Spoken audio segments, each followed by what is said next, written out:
Hey friends, and welcome back. Today, we are going to look at factory resetting the Eventide H9000 unit. Before we go any further, we have a very cute assistant in the studio today. We have Fred the Cat, who's the official mascot of LM. When you get an LM case, you get a Fred the Cat sticker. Huh, Fred? Oh, he's the best.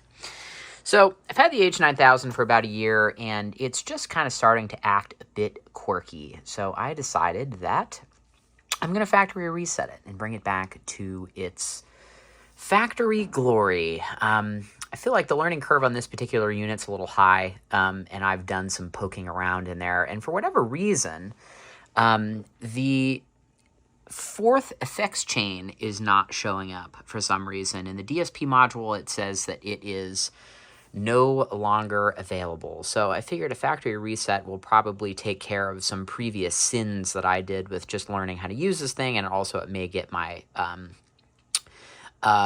fourth effects bank back. So to do that, we have to hit the sessions, effects chains, and algorithm button simultaneously while we're powering the unit on. So I'm going to do that, and I will report back on my findings.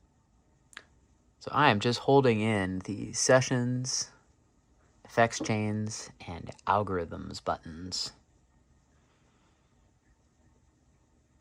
And I don't know if it's going to give me a prompt or not, but we shall see. I think at this point I'm just going to let them go.